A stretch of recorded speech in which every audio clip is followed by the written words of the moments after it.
My name's Rick DeMark.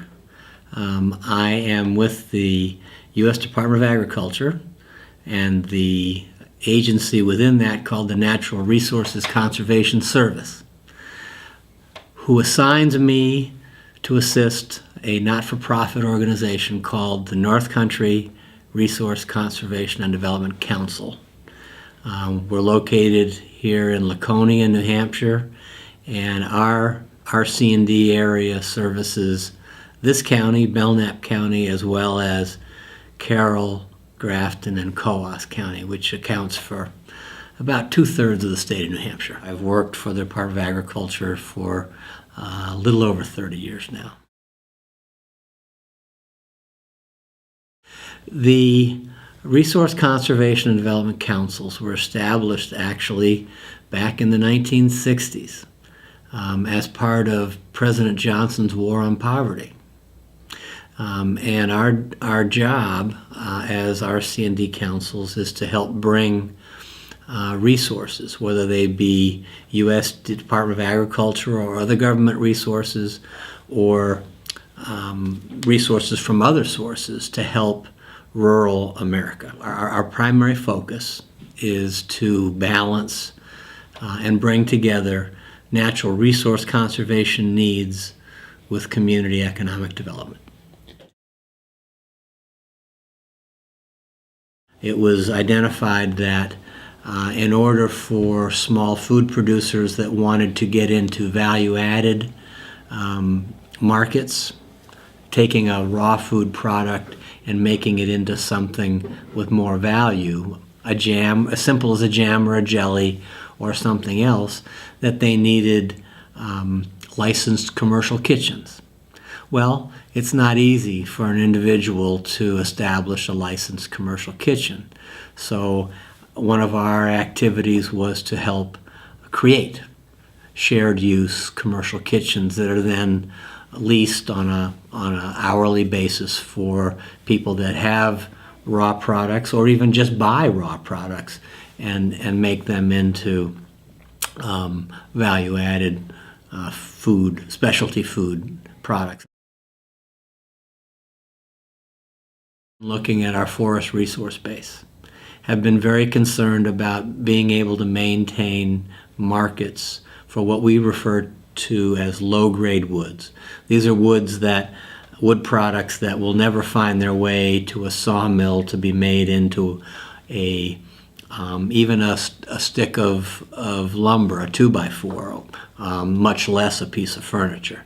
This is wood that at best might get cut up and burned as firewood. We have spent a lot of time and resources and energy in helping ensure that there are markets for low-grade woods that, and one of those ways was to help develop a wood biomass electrical generating system in the state of New Hampshire, where our C&D Council was helping promote the development of independent power producers that then would buy raw product, low-grade wood in the form of chips from logging contractors, burn that to generate electricity.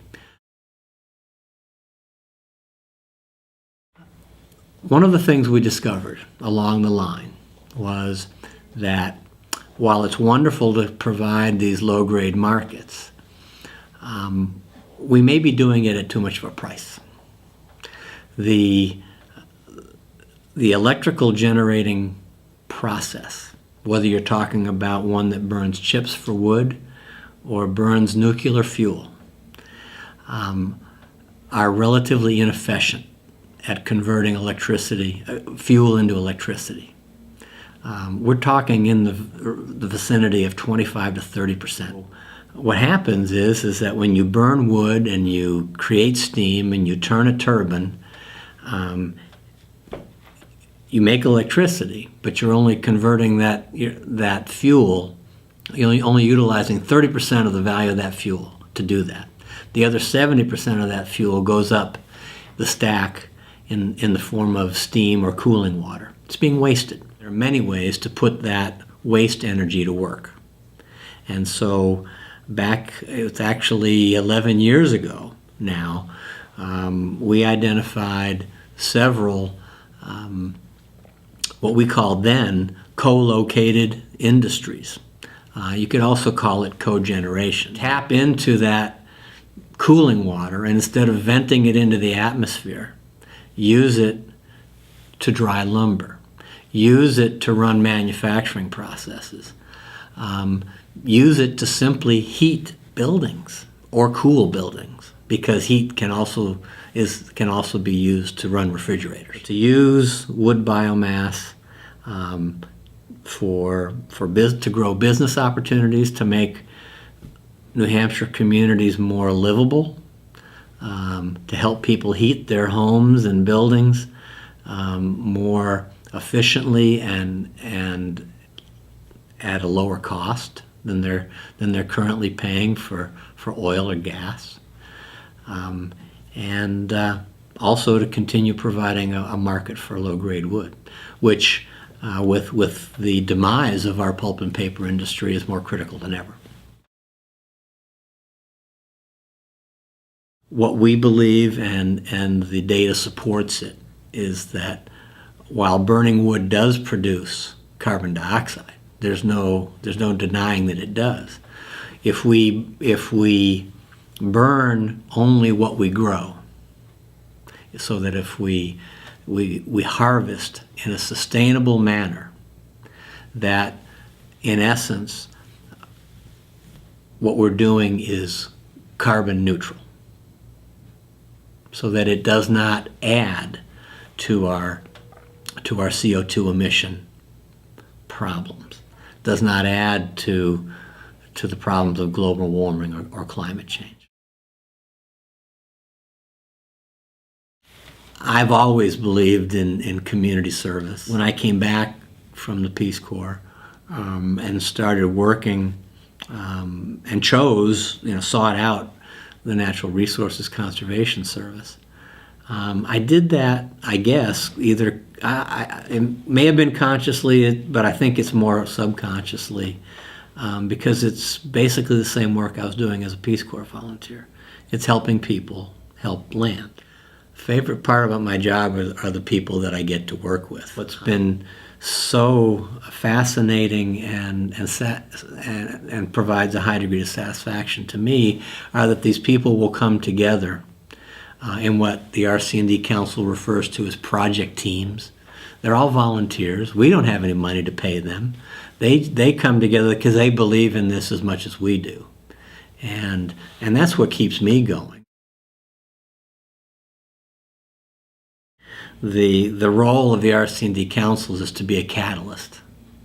We're not in this to run district heating systems. We're doing this to help communities capitalize on the opportunity. And once they're capable of doing that, we move on. When we began this most recent initiative a little over a year ago, we were faced with and people were talking about $7 a gallon for heating oil. The vast majority of homes in northern New Hampshire heat with oil. The prospect, the specter of having to pay $4, $5, $6, $7 a gallon for heating oil, I think would have killed many communities if we don't